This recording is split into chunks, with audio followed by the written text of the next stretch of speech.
Hello everyone, welcome to Mastura classes. आज हम class 9 chapter हमारा 3 परमाणु एवं अणु। आइए हम इसको शुरू करते हैं। इसकी शुरुआत हम 0 से करेंगे। बात है प्राचीन विचारधारा इस 500 ईसा पूर्व की। तो इसमें एक भारतीय दार्शनिक थे, महर्षि कनाड।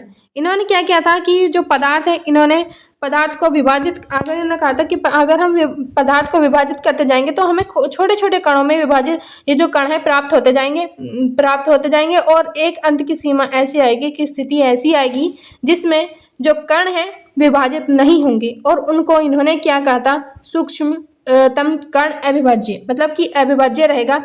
इन्होंने अविभाज्य इसका जो है नाम रखा था। फिर इसके बाद इन्होंने सूक्ष्मतम कण को जो है इन्होंने परमाणु कहा था। अब इसमें दो दूसरे जो है इन्होंने भारतीय दार्शनिक थे, पकुगा का तथ्यम। इन्होंने ये कण संयुक्त होकर, ये जो कण है संयुक्त होकर द्रव के विभिन्न रूप बनाते हैं। अब ये जो द्रव है, द्रव्य से ठोस द्रव, गैस वाला द्रव नहीं है, ये द्रव्य है। द्रव्य क्या मतलब, इसके अंदर तीनों चीजें आ जाएंगी, मतलब ये ठोस द्रव गैस ये सारी चीजें इसके अंतर्गत आएंगी। अब जो ग्रीक दार्शनिक है और डेमोक्रेट्स और ल्यूसिपस, इन्होंने ऐसे जो है एटम नाम रखा था, एटम इसको कहा था। आइए आप देखते हैं कि एक वैज्ञानिक थे जिन्होंने जो लवाइजे नाम के एक वैज्ञानिक थे, उन्होंने रासायनिक संयोजन के दो महत्वपूर्ण नियम स्थापित किए थे। एक तो था द्रव्यमान संरक्षण का नियम और दूसरा था स्थिर अनुपात का नियम। अब इसमें देखेंगे द्रव्यमान संरक्षण के नियम में क्या क्या था। इन्होंने कहा था कि जब हम रासायनिक अभिक्रिया करते हैं, जब हमारी रासायनिक अभिक्रिया जो है संपन्न हो जाती है, तो उसमें क्या होता है कि द्रव्यमान संरक्षण का जो नियम ये कहता है कि अभिक्रिया में द्रव्यमान का ना तो उसमें सृजन होगा और ना ही वो उसमें विनाश होगा, मतलब कि उसमें बराबर रहेगा, जितना पहले था उतना ही रहेगा। अगर हम इसमें अभी भी क्रिया करें, जो सोडियम कार्बोनेट की क्रिया बोरियम क्लोराइड को से करें, मिलाने पर करें, तो इसमें अभिक्रिया के पहले और बाद का कुल जो द्रव्यमान है समान रहता है। पहले भी और बाद में द्रव्यमान इसका समान रहता है। अगर हम सोडियम कार्बोनेट की जो अगर हम फॉर्मूला देखें तो इसका जो फॉर्मूला है वो है Na2CO3, ये इसका फॉर्मूला है। और बोरियम क्लोराइड का BaCl2, ये इसका फॉर्मूला है। अब आइए हम देखते हैं जो दूसरा नियम है उसमें क्या कहा था, स्थिर अनुपात का नियम। इसमें यौगिक में तत्व सदैव एक निश्चित द्रव्यमान के अनुपात में होते हैं। कैसे होते हैं आइए इसमें देखते हैं। जैसे H2 का जो वो होता है अनुपात, वो 1:8 होता है। ये कैसे निकलता है, अगर हम इसकी मैं बात बताऊं तो ये H2 है, ये जो है किसका फॉर्मूला है, जल का फॉर्मूला है। अब ये जो है H कितने यहाँ पर, H का जो परमाणु क्रमांक होता है वो 1 होता है और परमाणु भार भी 1 होता है। अगर हम ऑक्सीजन की बात करें, ऑक्सीजन का जो परमाणु क्रमांक है वो 8 होता है और परमाणु भार होता है 16, मतलब 16। अब हम इसमें क्या करेंगे कि जो परमाणु भार है, अगर हम ये जो परमाणु भार यहाँ पर लिखेंगे 1, ठीक है। और ये हाइड्रोजन कितने दिए हुए हैं हमें, 2 हाइड्रोजन दिए हुए हैं, ठीक है। अब ये जो ऑक्सीजन का जो परमाणु भार है वो कितना है, 16 इसके परमाणु भार हैं। और इसमें कितने ऑक्सीजन दिए हुए हैं, इसमें ऑक्सीजन दिया हुआ है 1। अब हम इसी की इस तरीके से गुणा कर लेंगे, ये कितना आ जाएगा 2 और ये कितना आएगा 16। अब क्या होगा, ये कट रहा है, तो अगर ये कटेगा तो हम इसको काटेंगे, अगर नहीं कटता है तो हम सीधा ऐसे रख देंगे। तो इसमें ये कट रहा है तो ये आ जाएगा 1:8। इस तरीके से जो है ये निकलेगा। इसी तरीके से हम अमोनिया का निकाल सकते हैं, कार्बन डाइऑक्साइड का निकाल सकते हैं। अगर हम इसका अमोनिया का निकालेंगे तो अमोनिया का जो फॉर्मूला है वो होता है NH3 इसका फॉर्मूला होता है। और N का जो परमाणु क्रमांक होता है वो 7 होता है, परमाणु भार होता है 14। अब हम इसका जो है परमाणु भार कितना है, 14 है, ठीक है। परमाणु भार 14 और N कितने हैं, 1 है, ठीक है। अब हम क्या करेंगे, ये जो ये है हाइड्रोजन है, हाइड्रोजन का परमाणु क्रमांक कितना होता है, 1, परमाणु भार कितना होता है 1। हाइड्रोजन कितने हैं, 3, और इसका जो परमाणु क्रमांक है मतलब परमाणु भार है वो भी 1। अब हम इसमें क्या करेंगे, ये कितना आ जाएगा 14 और ये कितना आ जाएगा 3। इस तरीके से ये सीधा यहाँ पर रखा गया है, मतलब कि ये इसमें कोई काटने की ज़रूरत नहीं है, तो ये इसका सीधा इसमें रख सकते हैं। इस तरीके से कार्बन डाइऑक्साइड का निकाल सकते हैं। कार्बन डाइऑक्साइड का निकालें, आइए देखते हैं। CO2, C इसका कार्बन मतलब कि परमाणु क्रमांक कितना होता है, 6 होता है, इसका 12 होता है। अब हम देखें इसका जो सी है वो कितने हैं, 1 है, और इसमें जो है इसका कार्बन का कितना होता है, कार्बन का होता है 6 12, ये है CO2, इसका हम निकालेंगे, इसका 12 होता है।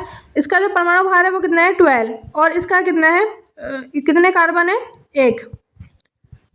अब ये जो है O2 ये जो ऑक्सीजन है इसका परमाणु भार कितना होता है 16 इसका परमाणु भार होता है, और ऑक्सीजन कितने दिए हुए हैं 2। इस तरीके से हम मल्टीप्लाई करेंगे, इसका आ जाएगा 12, इसका आ जाएगा 32।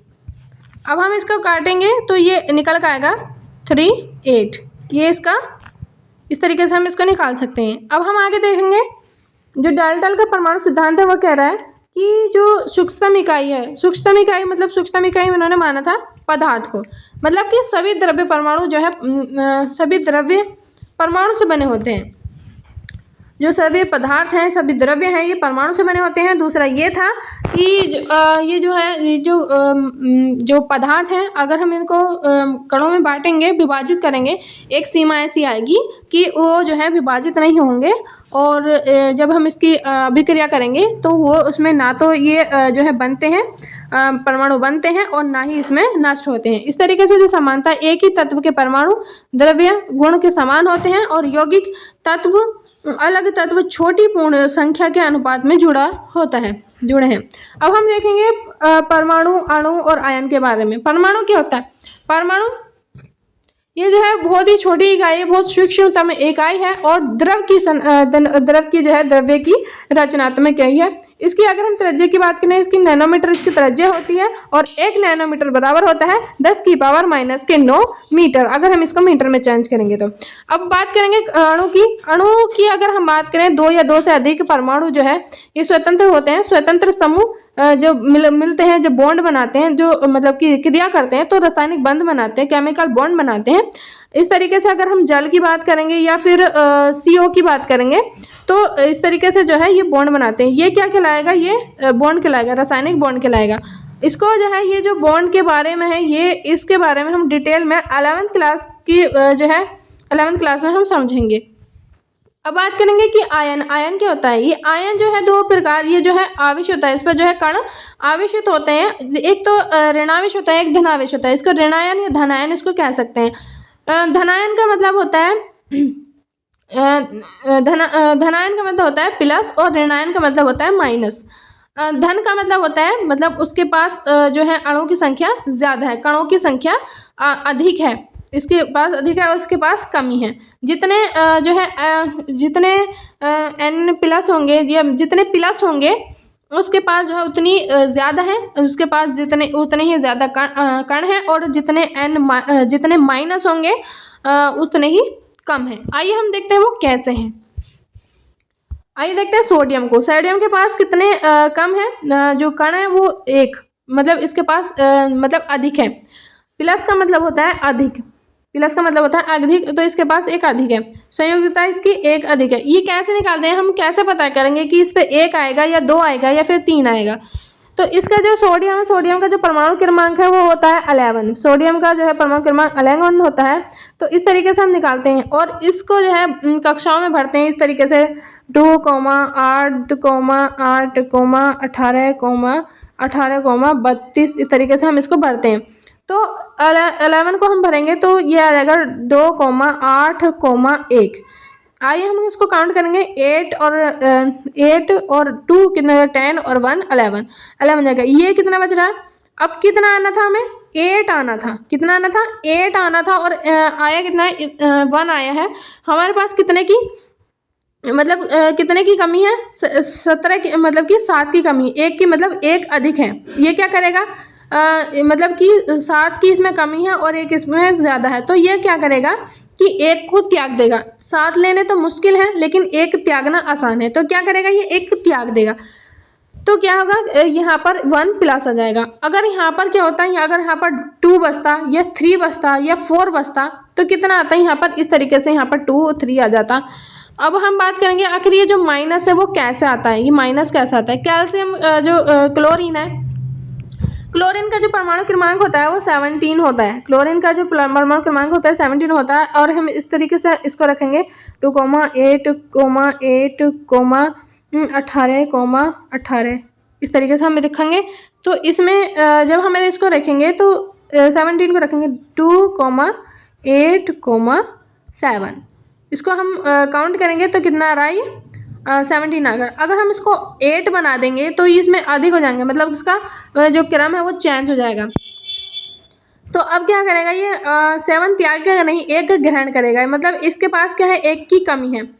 कितनी 1 की कमी है। अगर यहाँ पर 6 आता तो 2 की कमी होती है, 5 आता तो 3 की कमी होती है, इस तरीके से। अब यहाँ पर 7 है तो इसमें 1 की कमी आएगी। तो यहाँ पर जो संयोजकता है इसके संयोजकता ही बोलते हैं। कितना बचा है, 1 बच रहा है यहाँ पर। तो मतलब कि 1 की इसमें कमी है, तो यहाँ पर संयोजकता कितनी आ जाएगी, 1 आ जाएगी और 1 यहाँ पर माइनस लग जाएगा। दो संयोजकता आएगी तो यहाँ पर 2 माइनस लगेगा, 3 संयोजकता आएगी तो 3 यहाँ पर माइनस लगेगा।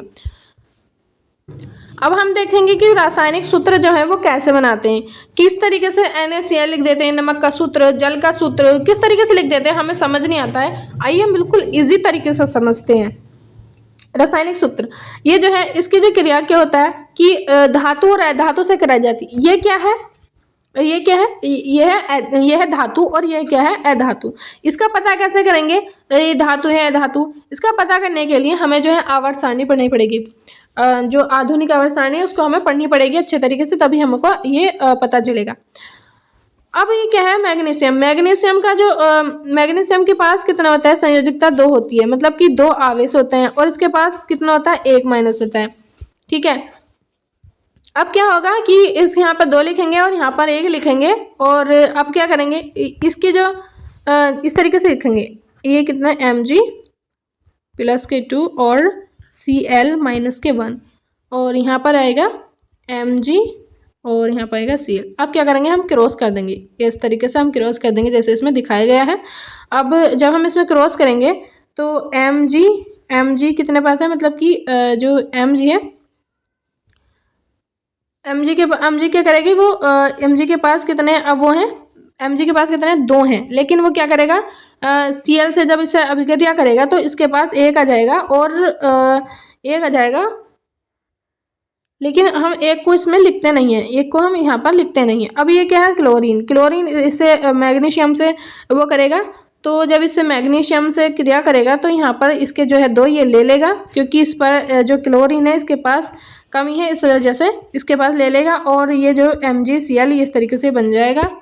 इसी तरीके से जो ये जो एल्यूमिनियम ऑक्साइड है इसकी अगर हम निकालेंगे तो एल्यूमिनियम जो है, एल्यूमिनियम की जो संयोजकता है वो कितनी होती है, 3 होती है। और इस तरीके से एल्यूमिनियम की संयोजकता कितनी होती है, 3 होती है। और ऑक्सीजन की जो संयोजकता होती है वो कितनी होती है, ऑक्सीजन की संयोजकता होती है 2 होती है, माइनस के 2 होती है और ये हो जाती है प्लस के 3। अब क्या करेंगे, यहाँ पर लिखेंगे हम, यहाँ पर लिखेंगे Al और यहाँ पर लिखेंगे O।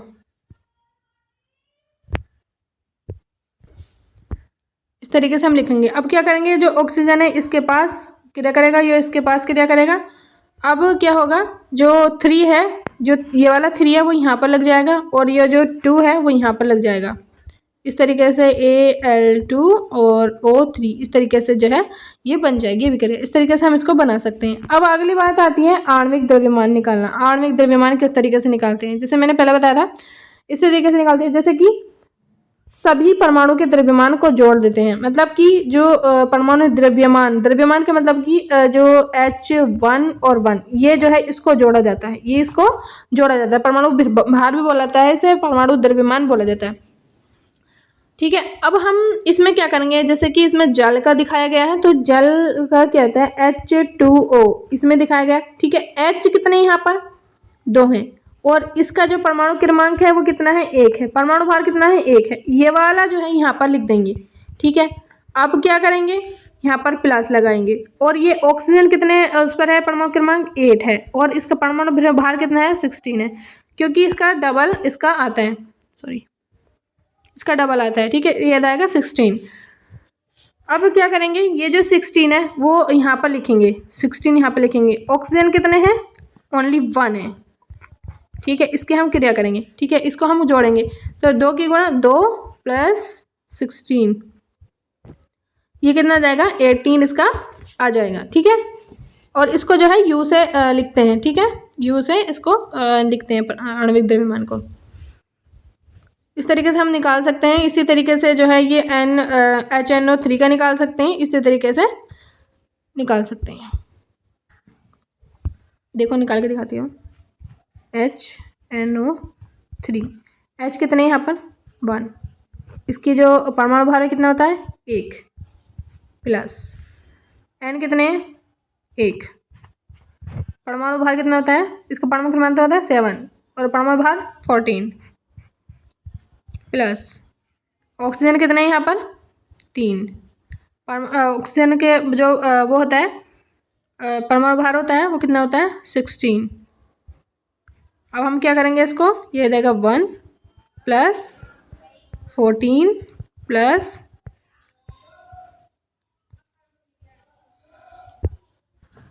48, कितना जाएगा यहाँ पर 48। अब हम इसको जोड़ेंगे तो कितना आएगा 63U। इस तरीके से हम इसको कर सकते हैं।